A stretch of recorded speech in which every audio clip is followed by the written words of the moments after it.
Ladies and gentlemen, welcome along to the Football Insomniac. It's Friday, it's 6 p.m. The week is now over. Congratulations for making it through this far. And your reward at the minute is to be joined by your host of the Football Insomniac, which is myself, Colin Watt.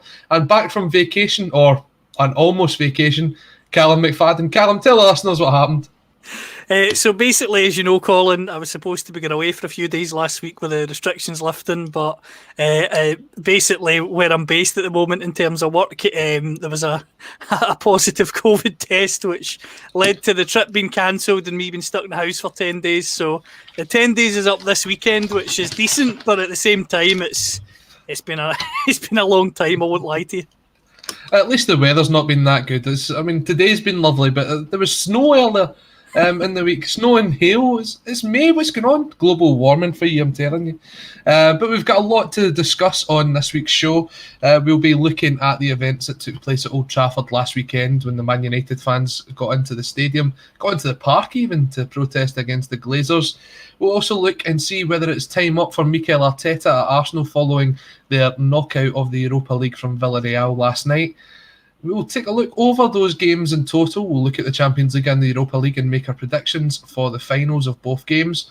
Jose Mourinho, he wasn't out of a job long. He finds himself heading to Italy next season as Roma look to regain the title from Inter Milan, who's won it for the first time since 2010. Is that right? 2010? Yep, that is. Impressive start. Ed Sheeran is now the new shirt sponsor of Ipswich Town. It's his hometown, but it's certainly an interesting one. We'll hopefully have time to cover that. And then the Doctor of Stats, Dr. Grant Campbell, will be joining us as we look ahead to an interesting card of fixtures this weekend in the Insomniac Super 7.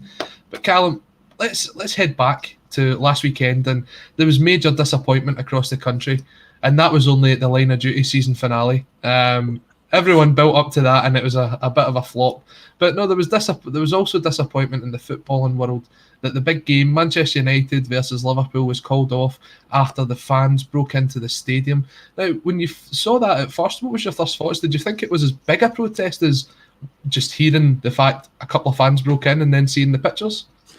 I think when you watch the pictures, it was pretty unbelievable, to be honest. We've looked at protests over the last sort of 15, 20 years with clubs in the continent, even at home, where fans are protesting outside training grounds, outside stadiums. But the Man United fans get inside the training ground just about 10 days ago, and they addressed the manager, they addressed a couple of the players as well, and that was seen as a big statement. There was a banner saying, "We decide when you play," and I think a lot of people in the Sky sort of world thought, well, nice sentiment, but if Sky want you to play at 8 a.m. on a Tuesday morning, you'll be playing at 8 a.m. on a Tuesday morning. But the crown jewel, as you say, Manchester United, Liverpool, the game that goes around the world probably more so than ever compared to the other Premier League games, they managed to call off. And as protests go, protests are all about disrupting, and they certainly managed to do that. They cancelled the biggest game in English football.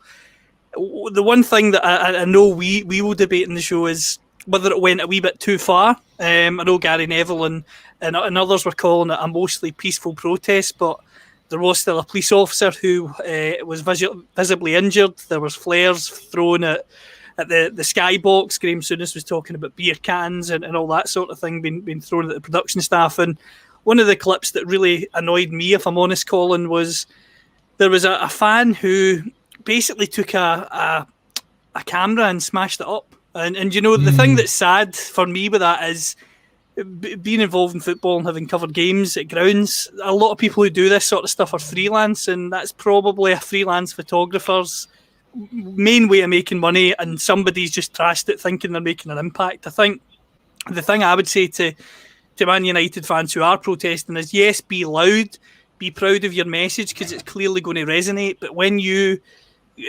become violent and when you burn the American flag like some of the fans did at the protest the week before outside the ground when there wasn't a game, you lose the message. And when that's when the Glazer family and the Kroenkes at Arsenal and Henry at Liverpool, that's when these big corporations within themselves just divide and conquer you, because they'll be hiring PR companies to look at the violence and to look at the burnt American flags to spin that as these fans are hooligans, these fans are thugs. We've seen that so many times over the years. So I think it definitely made an impact. But as I say, I think they need to be very careful about the aims. I mean, the question that's on the screen that you can see right now, when will modern football wake up and realise that we are fans and not customers? Now, if you go back 2 weeks ago, we had this incorporation of the European Super League, where it was very clear to probably the vast majority of football fans in the UK that there's a certain group of owners who see their club as a company.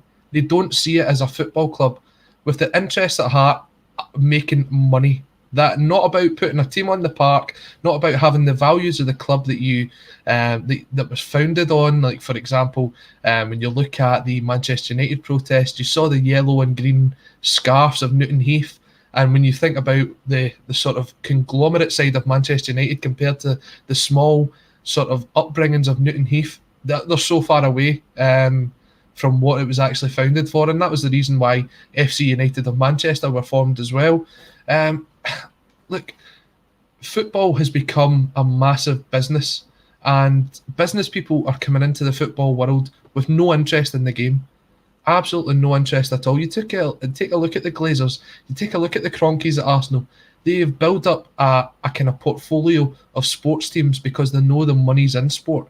They don't care if Manchester United go and get beat 1-0 off Stoke on a Wednesday night.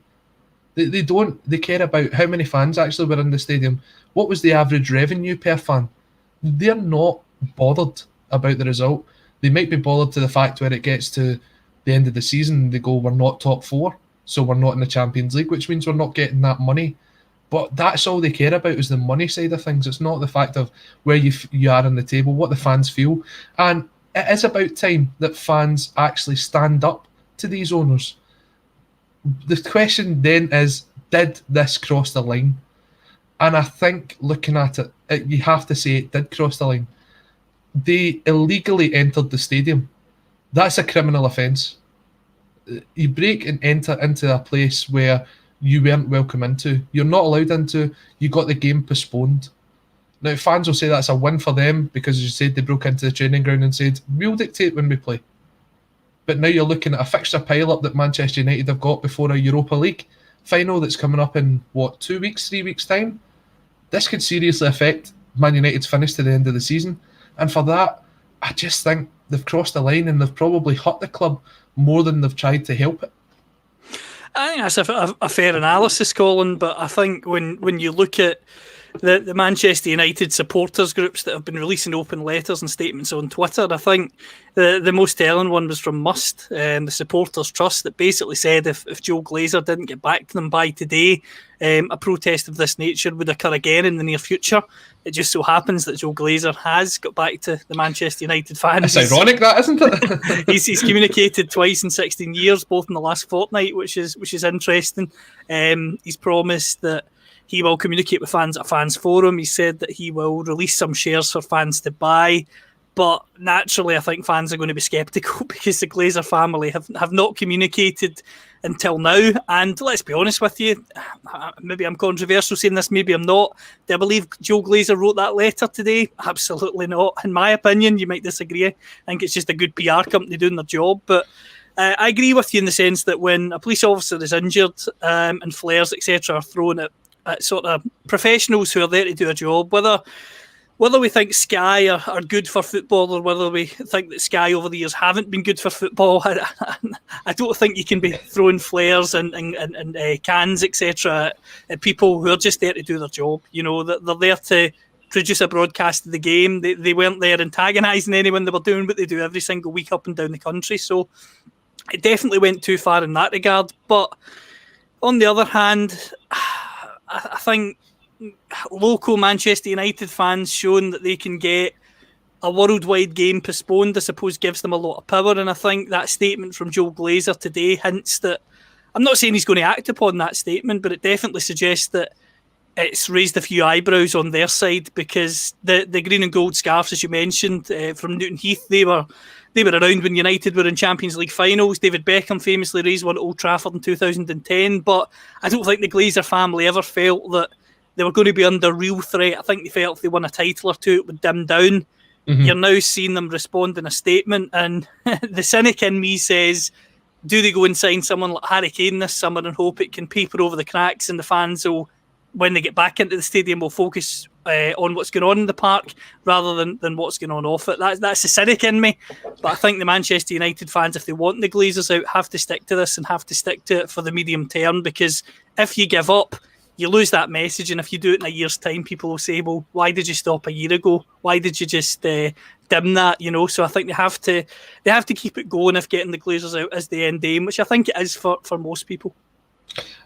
Do you know the point that you said there about papering over the cracks by signing Harry Kane? That is just another massive spend of money. It's almost as if money caused the problem, so money will fix the problem. And that's everything that's wrong with modern football. It's ridiculous.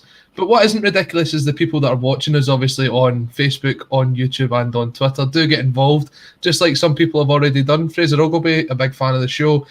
A police officer nearly lost his eyesight due to some of the trouble outside, and then when any protest falls, and then some fans being punched by the police, of course, nasty all round. It did actually turn quite nasty outside. Now, one of the things that kind of really irritated me was Gary Neville's comments. Now, Gary Neville is clearly a Manchester United fan. You can see it. He's got his best interests in the club at heart. And he's been really vocal against the Glazers, which Man United fans are loving to hear. But when it cut to him last Sunday and he says, there isn't much wrong here, this is a peaceful protest, and I'm going, there's 300 people on the park. I don't know what kind of formation they were playing, but they tried to play some sort of formation on the park. There was people on the goalposts. As you said, there was cameras smashed up, there was flares thrown, there was beer cans allegedly thrown. But I'm sure that if Mika Richards had a beer can throw at him, he'd probably pick it up and drink it because he seems that kind of guy. Those comments from Gary Neville didn't help matters at all.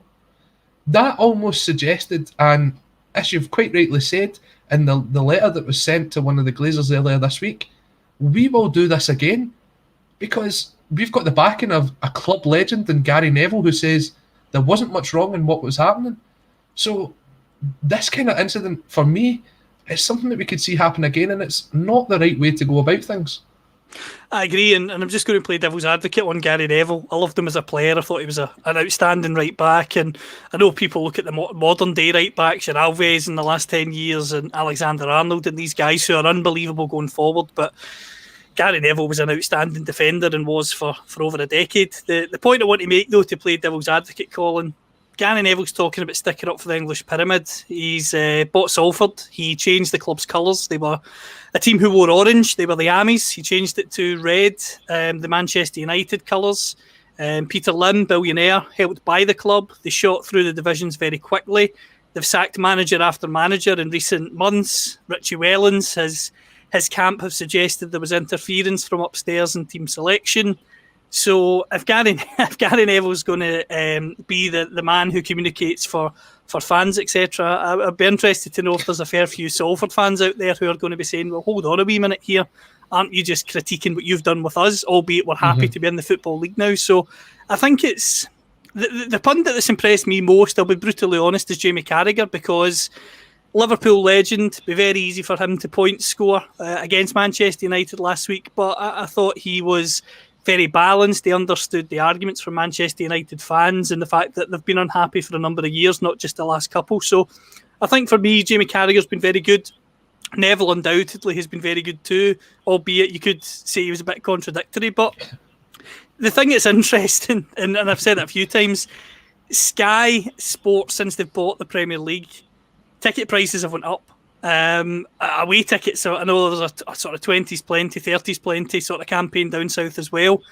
Those things haven't really changed quickly. The kick-off times certainly haven't changed. Newcastle played Brighton a few weeks ago on a Monday night, 8 o'clock. So fair enough, good on Sky for giving these people a platform, but I think they need to look in the mirror a wee bit, because if they're now going to U-turn and say, look, we're for fans, then they better start looking at kick-off times and the prices as well.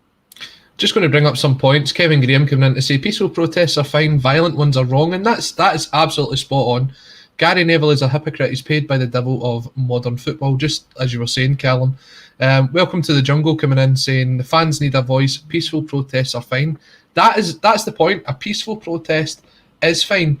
I think fans are getting to the stage, and I think Man United fans in general were getting to the stage of we can protest all we want, but nothing's changing. And they took this drastic action. Now, we can't condone that drastic action, but it's getting to the stage where the Man United fans are asking, well, what can we do next? And that is the problem. Now, what they potentially could do next is try and look to get fan involvement on the board, just like they've done at Chelsea this week. But Strangelove the Doctor comes in. I love that user handle, by the way, Strangelove the Doctor. Fan on the board, it's a silly idea. No one fan speaks for an entire support. Besides, how do you select the individual? It's just stupid. Now, this goes back to the fact that Chelsea have introduced 3 fan representatives on the board as of July 1st at all board meetings. When you look at it, Callum, if the Glazers were to come out and try and follow that lead, is that just a token gesture, or is that really the first step towards change within the club? I think it could be something that points toward change. Someone I would like to see on the Manchester United board to represent fans, to be honest with you, is someone like Andy Mitten. He's edited United We Stand since the 1980s. He's been very passionate about the club for years. He's across all the media. He spoke very well on Match of the Day 2 last week. I think if you are going to have fan representatives on the board, then I think the comment does suggest you're going to have to choose them very wisely. How you do that is the age-old thing that will cause problems, because within any fan base, whether it's Man United or Montrose, there always tends to be factions. There always tends to be maybe a supporters group who certain other fans maybe don't like because they think they've got too much power or too much of a say, etc. So I think Chelsea are maybe wise by having 3 and maybe bringing a couple and putting them in together rather than just having one that comes from a certain supporters club or group that might draw criticism. But I think it is a step in the right direction. But then again, to play devil's advocate, putting fans on the board won't change anything if it's just advisory, which it will be. I mean, fans will say we don't agree with those ticket prices going up on the board. They might get outvoted and then they go ahead anyway. So I think it has to be meaningful involvement, and the age-old argument, how do you make it meaningful? Especially when you're talking about a club like Man United where there's literally tens of thousands of fans. I mean, say for instance the board want to make a decision and put it to a fan vote. You're talking about tens of thousands of people. How does that come back quickly and in a meaningful way that can be put back to the board and a decision made quickly? So there will be challenges, but undoubtedly I think it is a natural step that has to be made. So, I mean, just to kind of wrap this whole segment up, I want to take a look at it as a whole. Who are the winners and losers out of this? Because for me, I think the winners are probably the fans. The fans got what they were looking for. They looked to get that game cancelled, and they did it. But the losers are also the fans, because they haven't instituted so much of a change. That game's still going to go ahead. That game now goes ahead. I think, is it next Thursday the game goes ahead? Now, Manchester United now find themselves in a predicament where they've got 6 games to play in 17 days, including a Europa League final. They've got 4 games, I think, in the spell of 10 days in that period. Ole Gunnar Solskjaer came out and said, basically, the fixture pile up, it's getting to the stage where they will struggle to be competitive in every game that they play. They're still pushing for a top 4 spot. They're also pushing to win the Europa League. Now, if you pick up an injury because of the amount of games that's got to be played, it weakens them for the game against Villarreal. And then ultimately that could be their last shot at a Champions League spot for next season taken away because of what happened basically last Sunday. So I think if I look at it, the winners are the fans, but the losers could also be the fans.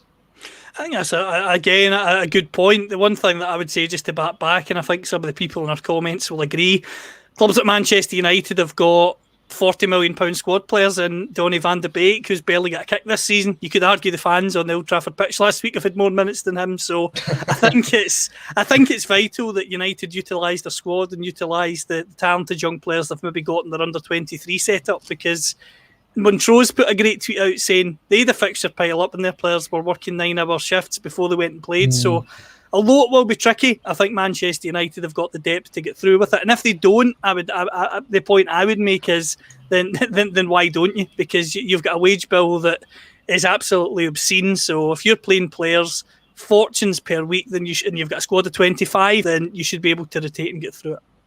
Yeah, definitely. And we spoke about the Europa League final versus Villarreal. As you can see, it isn't against Mikel Arteta's Arsenal because they were knocked out last night. And the question does come up now, is Mikel Arteta's time at Arsenal over, Callum? He's now been in there since December 2019. He's managed 80 games with 40 wins, 18 draws and 23 defeats for a 50% win percentage.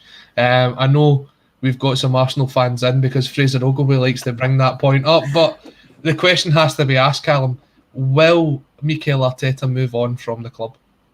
In my opinion, if it was up to me, which obviously it isn't, I think I would move him on in the summer. I think there's only a couple of games left between now and the end of the season, so I would let him get through to the end of the season, but I would be using these next couple of weeks to get your man in place. Manager that's out of work at the moment, Max Allegri, very impressive with Juventus. He's been learning English for the last couple of years. He's talked about the Premier League being somewhere he would like to work before. He is a more pragmatic manager than Arsenal are used to, but I think that might be the direction they have to go in, because you can't sit here at the moment and say Arsenal are fantastic going forward. In a strange way, Arsenal's attack has been what's held them back in many senses this year. I mean, last night, 0-0, a game they had to go and win, a game they had to go and score early in first 15, 20 minutes. It just didn't work. They were too passive. Villarreal pressed higher than Arsenal at times in the game, which to me was bizarre considering Arsenal were chasing it. So I think Arteta, I think I would move him on personally in the summer if it was up to me. I think what they will do, just reading between the lines from what I've seen in the media down south today, is I think they'll give him the summer and give him the first quarter of next season. I think that's dangerous though, because if he doesn't make the signings desired and there isn't the impact, you're maybe changing tact after 10, 11 games and you're writing another season off, which I don't think they can afford to do. I mean, they might not even make top half this season, which in all honesty is scandalous considering the resources. We're going to discuss the resources and what they've spent in a couple of minutes, but I just want to take that point on, if it is him to move on, who will come in. As you quite rightly said, Callum, before we came on air, the favourite to take over the Arsenal job is Max Allegri. I think other names that have been put out there include the former Celtic manager Brendan Rodgers, and well, if we'd only waited a couple of weeks, Jose Mourinho was also available, but he's taking the Roma job, and we'll talk about that later. But when you look at it, Callum, I think Arsenal are a team that have massively underperformed. When we spoke about the European Super League a couple of weeks ago, we said, why were Arsenal involved? They're a team that haven't had major European success and haven't been a consistent sort of top performer in the English League now for a couple of seasons.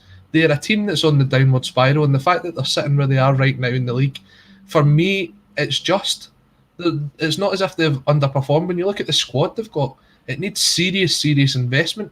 Now, we say serious investment. Let's look at the investment over the last 2 years. This summer, they brought in Willian on £300,000 a week from Chelsea, which is just a waste of resources, and then spent £45 million on Thomas Partey. And that really hasn't been a party at all for Arsenal this season. You take a look at the team, they're bringing through a lot of youngsters. Balogun's getting a lot of minutes. You're seeing Emile Rose-Smith getting a lot of minutes. Saka's getting a lot of minutes. But there isn't that sort of experienced head alongside him. The experienced head you're turning to is guys like David Luiz. Now, David Luiz is arguably past his time for being at a top 4 club in England. He's still a great defender, but he'll be a great defender in a sort of mid-table team. And ironically, that's where Arsenal find themselves.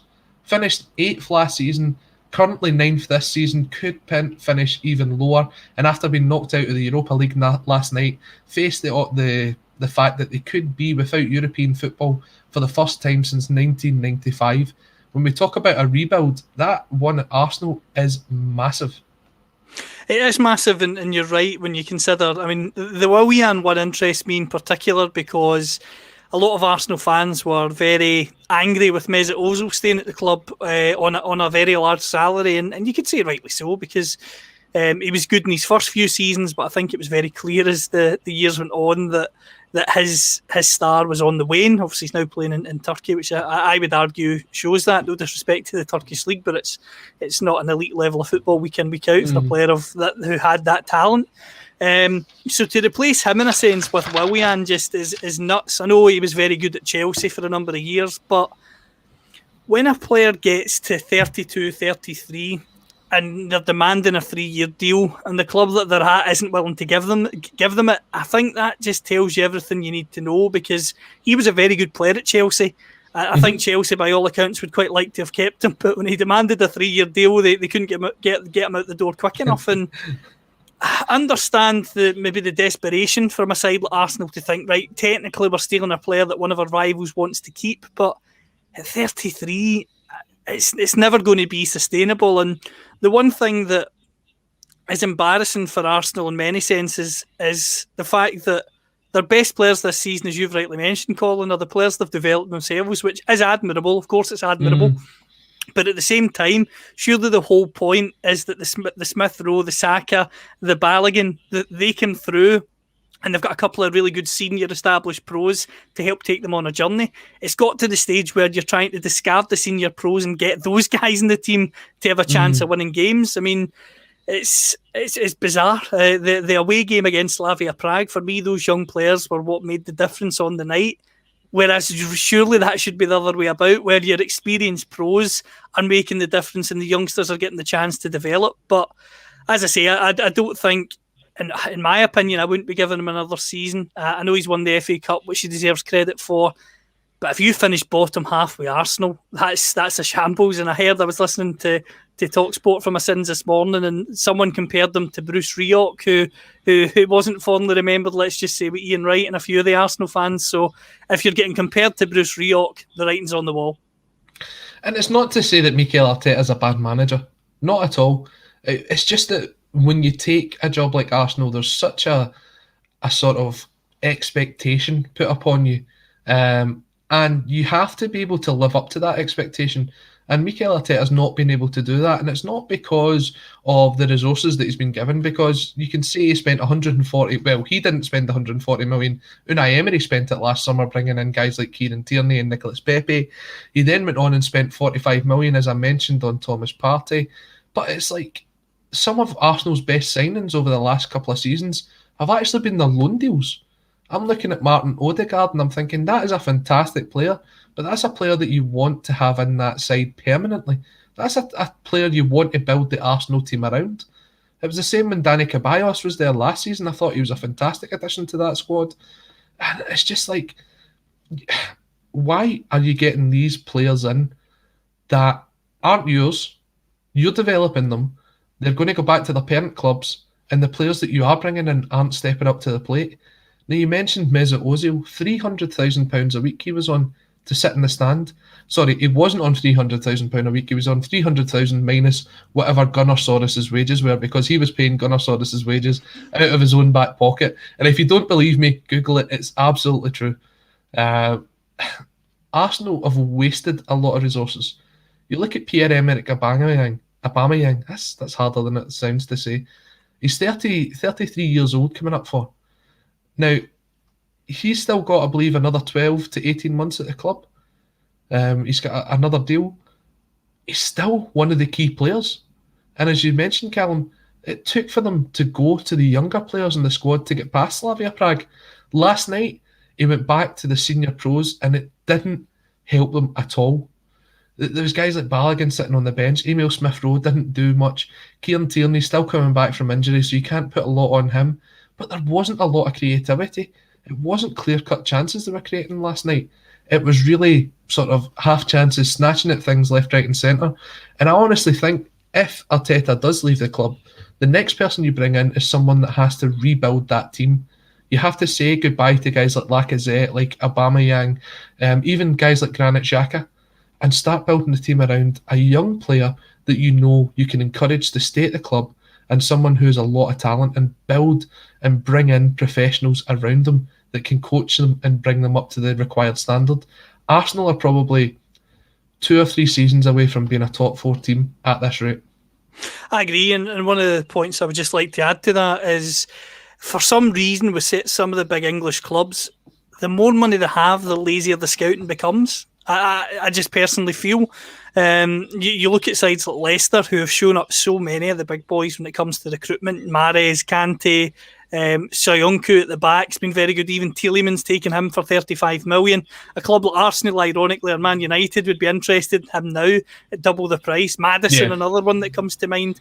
And I think teams like Arsenal need to enter this market in the summer and put the snobbery to one side, because there will be players on the market like Maddison, who Leicester got from Norwich, who are out there, who you can sign and you can develop into being a top player, rather than lazily waiting to sign someone like a Louise on a free transfer, or renewing the contract of a Willian or an Aubameyang, who were top class players, but they won't be in 3 years' time, because the only way you're going to be a top player at 36 is if you're someone like Cristiano Ronaldo. Not everyone can do that. It's very rare.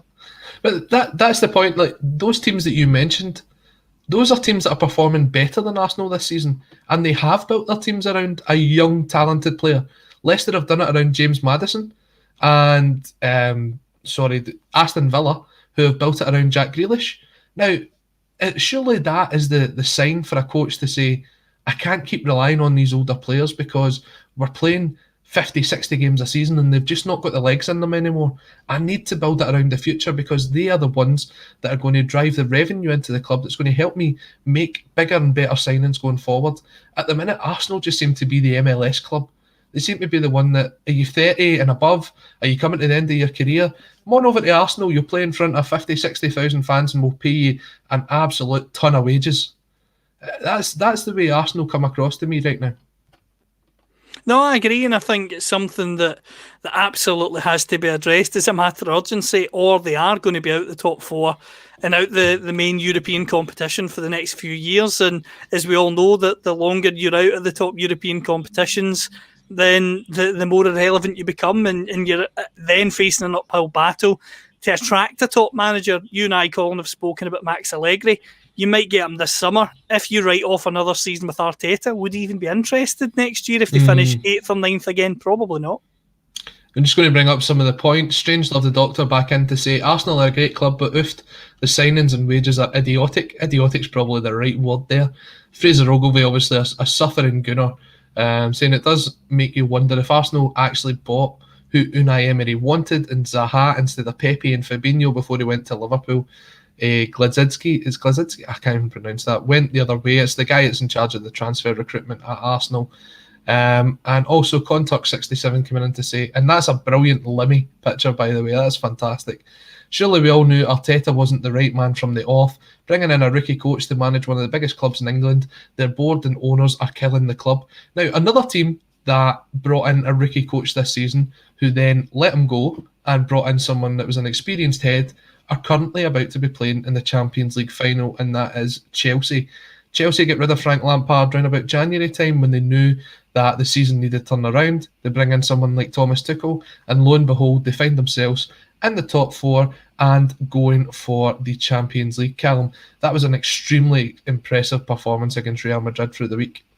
It was, and you're right. I think Chelsea are a club, for all their criticism, that have shown a very ruthless streak when it comes to managers. They don't care whether it's an icon like Frank Lampard or even Jose Mourinho in his first spell after he had achieved the double title success and more successes. He was gone. He was sacked as well. So I think one of the things that is hard in football, well, it's hard in football, and I don't know why. I think you need to put sentiment out the window, and that's maybe when it comes to players and managers, because just because you're a club legend who is held or was or is held in very high esteem, if you're showing signs of a monumental decline, then you simply have to go. You could look at Celtic this season with Neil Lennon. We've mentioned Frank Lampard there, and maybe a year ago people would have talked about Ole Gunnar Solskjaer in the same sort of light as that. He's obviously managed to turn it around with the signing of Bruno Fernandes and others, but Lampard and Lennon, two who I've mentioned there, they didn't look as if they were going to turn it around, and Chelsea have shown what can be achieved if you're ruthless and bring in the best possible man for the job. You're a brave man mentioning Neil Lennon's name on this channel, I have to say. I'm waiting for the comments to come in. But no, Chelsea, fantastic performance against Real Madrid. And as you said, it took Thomas Tuchel to get the best out of some of those summer signings. Look at guys like Ziyech, even Timo Werner, Kai Havertz. That performance against Real Madrid was outstanding. Timo Werner opening the scoring. I'm actually surprised he scored it, even though it was a yard out and an empty goal when he headed it into the back of the net.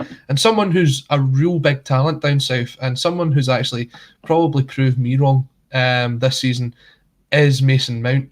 I think he's going to be in that England squad for the Euros. He's done fantastically well. For me, I really just thought he was Lampard's boy, basically. He had him at Derby, brought him into the Chelsea squad, but now he's starting to prove that he can do it on a major level. And Chelsea, I think, if I look at it, and I'd say they're the favourites for that Champions League final. I think I disagree with you there in the sense that I think if Man City turn up on the day, they'll get the job done. I know that Chelsea beat them in the FA Cup recently, but City made a lot of changes. I think with being Sergio Aguero's last game, he'll be desperate to go out on an ultimate high as well. And for Pep Guardiola, this is strangely a defining game for him at Man City in this final, because if they lose to Chelsea, if Chelsea win an FA Cup and Champions League double, I would argue they've had a better season than City, even if City won the league and the League Cup. So I think Guardiola needs to get this done. And if he does, I'd be very worried if it was Man United, Liverpool, Chelsea, Arsenal, etc. Because I think that really gives him the momentum to build that dynasty. It would be 3 Premier League titles, 4 League Cups, an FA Cup, the Champions League. I mean, it's very hard to argue with, you know. So I'd be very worried if I was the opposition if he wins that. But with Thomas Tuchel, you'd be silly to write Chelsea off, because the improvement has been absolutely fantastic. Do you know, I would genuinely be worried if I was a Manchester City fan if they win the Champions League. I think once you've kind of done that, what more does Pep Guardiola have to do at the club? He's kind of achieved everything. He's won everything. So could he then be looking for his next sort of journey in football? I think if you kind of win the Champions League, Aguero's leaving, is that the final chapter in the Guardiola book at Manchester City? It's a fair argument, but I don't think there's anywhere else he can necessarily go. Maybe to Barcelona. I just don't think that's an attraction for him. He's in the past said he wouldn't necessarily want to get back there. Obviously, money and the chance to maybe win another Champions League with Messi before he retires is maybe something that would tempt him. But I just think a lot of people in English football talk about Sir Alex Ferguson, and rightly so, for what he achieved. If you're Guardiola and you win this Champions League, Premier League, League Cup, a treble, not the treble, I think you would back yourself to go on and really win title after title, maybe win another Champions League and become a manager that's talked about has been up there with Ferguson, or even, dare I say it, surpassing Ferguson in the next 5 years. Because if you ask me honestly, if he was to win this Champions League, add another one at City and another, say, 2 or 3 league titles, you would be hard pressed to argue for Ferguson potentially, because he'd have won it twice with Barcelona, he'd have won it twice with Man City, he'd have won a whole host of league titles in England. He's won a treble, not the treble. Maybe that's the last thing he has to do with maybe Man City to have that argument. But I think he would back himself to build that dynasty that people have talked about for many years but not really seen coming. So when it comes down to the final, you reckon it's a City victory? For me, I think when you look at the two teams on paper with the strongest 11s, I think City have to win. As I'm sure you know, I'm a member of the Football Writers Association. We cast our votes for the Player of the Year down south this week. I voted for Kevin De Bruyne. I was torn between him and Ruben Diaz. There's an exclusive. I've not publicly said that yet, but De Bruyne got my vote because I just think he makes everything tick. And in that first leg against PSG in particular, he was so crucial. And for me, he's the best player in English football by far, in my opinion. I think you're already seeing, though, the next De Bruyne coming through and playing alongside him, and Phil Foden. I think Phil Foden has been absolutely outstanding. Over those 2 games, he was showing kind of talent and ability and maturity beyond his years. It's easy to forget how young he actually is. And he's going to be in the next big star coming through at Man City. I actually don't remember the last time City brought through a youngster that was as exciting as Phil Foden. But that just shows you the kind of conveyor belt is now coming through from the youth academy at City. It's not just the players that they're bringing in as well. So the future could be bright there at Man City. But looking at the other tournament, we have the Europa League, and it's a final between Manchester United and Villarreal. We just spoke about Manchester United's fixture pile-up. Villarreal actually impressed me against Arsenal. I think they're very solid defensively. And if Manchester United's big players don't turn up, I think Villarreal could cause a bit of a surprise. I think they potentially could. I think that's a fair analysis. What I would say though is I just sense that game's going to be like the Manchester United Ajax final of 4 years ago under Mourinho, where I think if United get through this run of games they've got unscathed, I think their starting 11 is too strong for Villarreal's, and I think it would be one of those games that's quite cagey, but United eventually take control and win. But if United don't come through those games unscathed, if United lose Fernandes, they're in massive trouble, in my opinion. People talk about the fact he scores a lot of penalties and things, but for me, he's the heartbeat of that team. And if United don't come through those games unscathed, as I've said, then I think they could be in big trouble. And crucially, could Solskjaer be in big trouble? Because I love when people talk about the potential of football clubs and players. Eventually, that potential has to become a reality. And if it doesn't become a reality, whether you're a club legend or not, you will have to move on eventually. So I think this final is very crucial for him at building momentum for a title challenge next year. And crucially, if he doesn't win a trophy this year and doesn't win a trophy next year, then he'll be out of there, no doubt about it. Just going to go through some of the comments that are coming in. Maravchik25 saying I'd consider swapping Ryan Christie for Kevin De Bruyne. I'd happily take that, but I don't think that's a possibility. Fraser Olby coming in again saying Europa is Emery's trophy. His legacy with that cup is just insane. Big test for him, but he can certainly do it. And Kieran Nolan coming in to say United's defence at sea in the second half versus Roma, hot and cold on the day. And I mean, it's a fantastic scoreline for a semi-final. It takes you back to the semi-finals of old, and even as far back as the UEFA Cup final between Liverpool and Alaves that went to 5-4. It's entertaining football, and it's what you want to see. But one team that won't be there is Roma, but they do have a new manager, and it is the special one, as he calls himself, Jose Mourinho. Callum, what was your thoughts when that was announced? I'll be honest with you and say I was very shocked. I recorded a show last week with Patrick Barclay, and we were thinking about where Jose Mourinho could go next. And Patrick he thought he might be tempted by a project type job in England. If, say, a Newcastle got their takeover or whatever it may be, even a West Ham maybe in a couple of years or next year if Moyes moved on and they had money. And I think I wouldn't have been surprised with that. I thought he would go international. But I'll be honest with you, Colin, I actually would be worried if I was a follower of Roma. Roma are 30 points off the top of the table. They've got players like Henrik Mkhitaryan and Chris Smalling at the club, who Mourinho was very happy to say he wasn't a big fan of at Man United. They've got a couple of aging stars. They've got Edin Dzeko up top, who scored again last night. But they've got quite a few decent and improving young players. But is Mourinho the manager you hand those young players to? I don't quite think so. So it's going to be an interesting one. They've got American owners who've bought the club in the last sort of 18 months. So there's a surprise, American owners, eh? Absolutely. So if they've got deep pockets, then Mourinho will be very happy. I think he's relying on a couple of clever free transfers from some of his former clubs, a couple of really experienced, probably older heads, turgid defensive football, try and scrape into the Champions League or win a cup and celebrate that as a great success, because otherwise, I just don't see how it works. For instance, they're sitting 7th at the moment, Colin. If Roma if he gets Roma to 5th, is that really an achievement? Is that something that he will want to stick around for? That's when the walls cave in with him. You know, will he start walking about like this? Oh. Like we just start walking about with the 5 up as if I finished 5th. It's a major achievement. We should celebrate that. I suppose it would have shocked you, but I think if you look at Tottenham, they miss out in Champions League under him. This season was going to be the big season. They were top in, I think, November, December time, and then it completely collapsed. And with Roma, if he doesn't get into the Champions League in year 1, then you can kiss goodbye to him seeing those 3 years out, because if he doesn't win something or he doesn't get the money, he's not going to stick around. No, and that's what Strangelove the Doctor comes in to say. Ka-ching, another sucker bites Jose. He'll walk away probably with a £20 odd million payoff.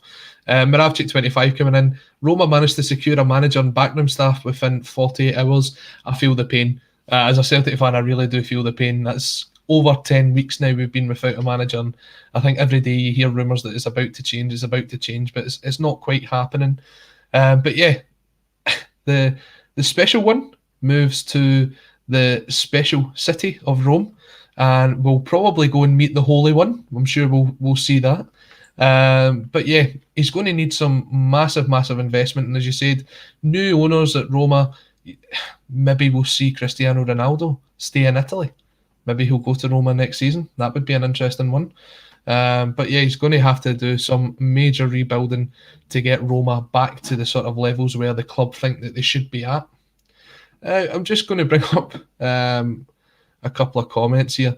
Daniel Mack, Christie's daddy wants 10 million De Bruyne in a Porsche, or he's going to Burnley.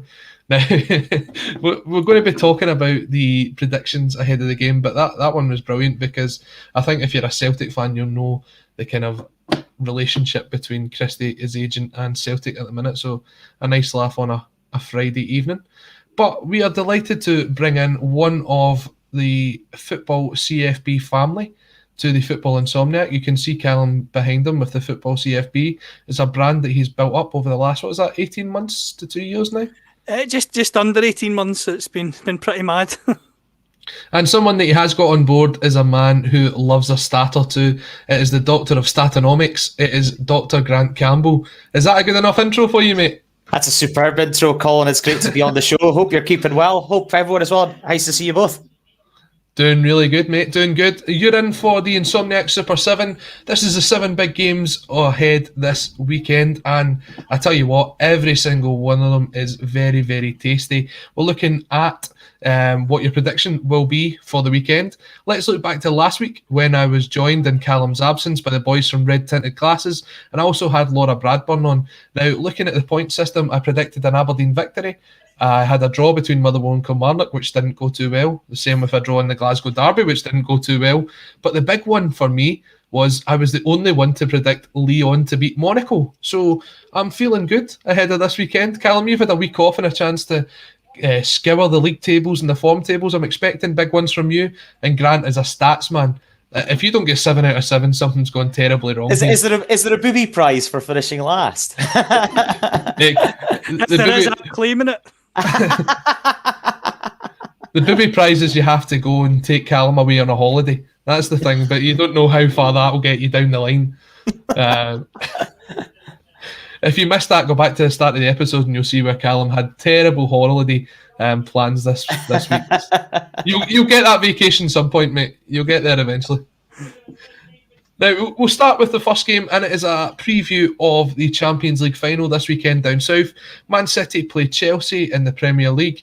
City already just about wrapped up the title. I think, what is it, a point they need now after the Man United game was called off at the weekend. Now, this is it's a really entertaining game, I think, that we could see ahead, because a lot of players will be playing their way into the Champions League squads, and I think if Chelsea go out and get a victory, it makes the Champions League final even more interesting. And do you know what? With the title wrapped up, City maybe resting a couple of players, I'm going for a 2-1 Chelsea win, and I'm going to throw it to Grant for the prediction. It's an interesting game, and you mentioned the fact that if Chelsea go and win this game, it would give them a real fillet going into that Champions League final. Of course, they beat City in the FA Cup semi-final, which was a tremendous win itself, although City did rotate. Unfortunately for me, as a Manchester United fan as well as an Aberdeen fan, I think City will probably seal the title this weekend. I'm going to go for an entertaining 3-2 home win. Ooh, big scoring games, Callum. You're going to give us a 0-0 here, aren't you? I'm going to go 2-0 City. I actually think both teams will rein in quite a lot of changes, to be honest with you. I think they'll try and keep their cards close to their chest for the final, and I think 2-0 City. I think their strength and depth is better than Chelsea's. So we've got 2 City victories and a Chelsea win. So if you're working on your coupon for this weekend, everybody's starting to think about that ahead of the big weekend games. You either back me or you back City, but get your scores in on the system. Liverpool versus Southampton, and what could be important for the race for the top 4. I'm going to go with Liverpool to win 1-0. I think it'll be very close. Alex McCarthy's been outstanding in that Southampton goal over the last couple of games. It'll be very, very close, but I can just see Liverpool sneaking it. We'll go in the same order. Well, I think this will be a game that Liverpool be wanted to win because they've still got aspirations of getting into that top four and certainly into Europe. Southampton have been very up and down this season, and I just can't see anything past the Liverpool home win. I'll go 2-0. Cal? I'm going to go 3-1 Liverpool. I think they'll get the job done and they'll put the pressure on Chelsea, West Ham, and of course Leicester, who have got Newcastle this weekend, and that could be a bumpy game for them. I mean, the last time we predicted Liverpool to win, it didn't go too well, so I'm really sorry for any Liverpool fans that are watching, but that is 3 Liverpool victories that have been predicted. Now, closer to home in the Scottish Cup, it is the round of semi-finals. First game up, Dundee United versus Hebs. This is a very, very interesting game. Hebs in the last round, basically taken to the limit. Now, can they repeat the successes of a couple of years ago? They were the last team out with Celtic to win the Scottish Cup. Dundee United, a team that for me, I think, haven't really lived up to a lot of people's expectations this season. I think Lawrence Shankland hasn't really adapted well to the Premier League. Maybe he'll do better next season. I'm fancying Hibs in extra time for this one. Interesting. I think this could be a very tight game. Will the real Dundee United please step forward? Because one week we see them beat Aberdeen, unfortunately for me, very convincingly 3-0. And then, as you saw last weekend, they were well beaten by Ross County, obviously battling for the lives of the bottom. I think this has got extra time written all over it. There's a bit of pressure on Hibs to win this game. We saw what happened against St Johnstone in the League Cup. They didn't get the job done there. They kind of got stage fright, in my opinion. And I think Dundee United will come through this via penalty shootout. I'm going 1-1. I'm going to go 1-0 Dundee United. I'm going to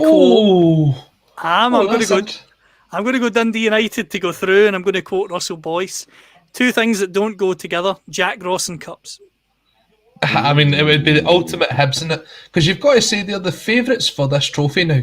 When you look at the 4 teams that are left, they have to be the favourites. But I mean, they do have this. I mean, Hibs in it was created for Hibs, and they've shown time and time again why that is a fact. But I think they'll sneak it, and maybe they'll Hibs the final.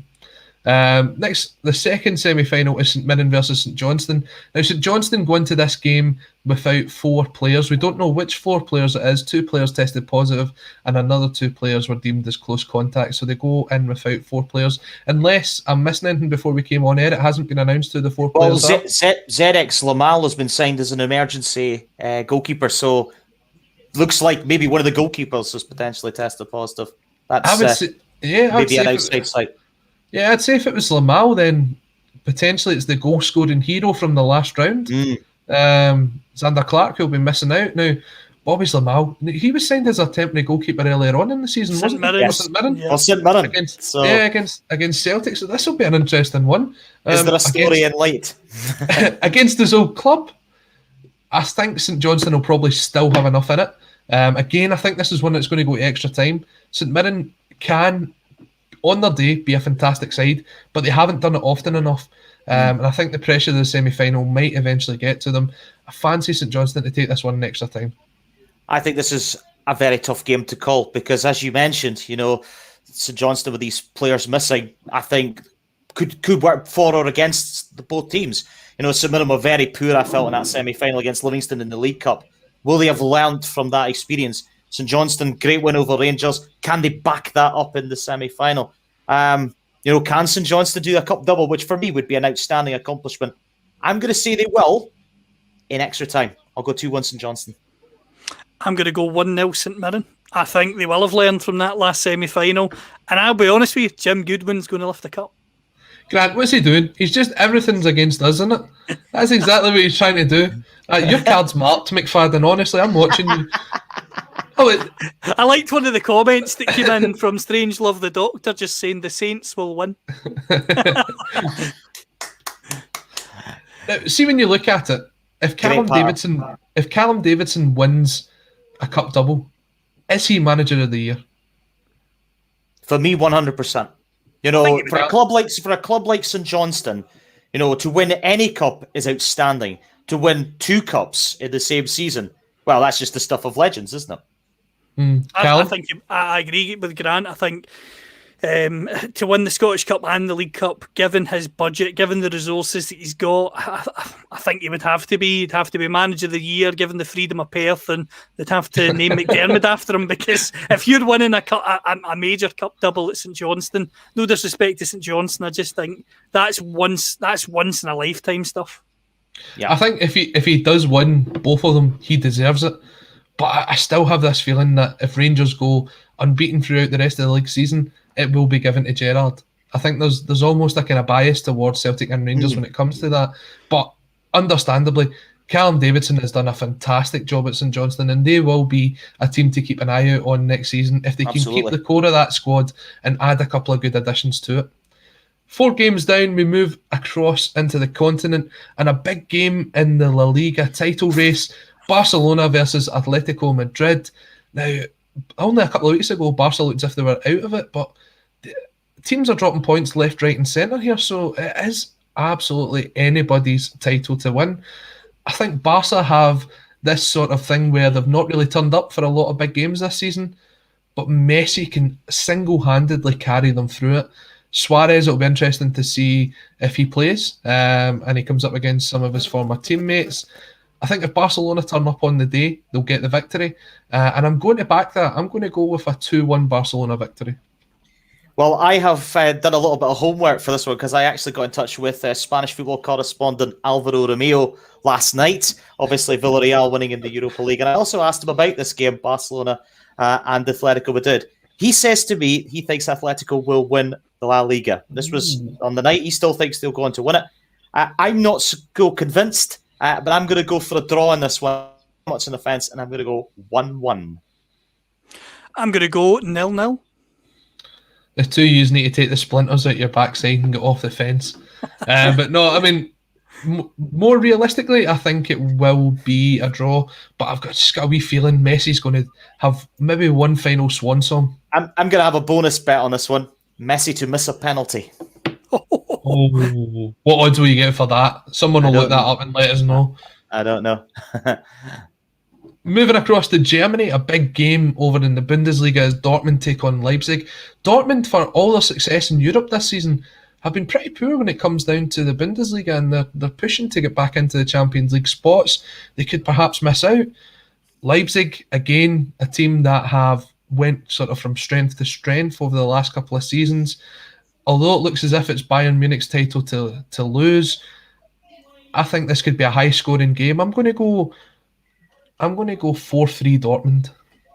I've got to impress a lot of people listening to this chat because Leipzig have not beat Dortmund since 2017 when they won 3-2 in Dortmund. So they are due a win, you could say, against the Yellow Army, so to speak. But I don't know. You know, with Dortmund, you know, if Haaland, Sancho, all their big players, Bellingham, if they hit form, they can run away with a game. But I just have a feeling that Leipzig might get something here, and I'm going to go for a 2-2 draw.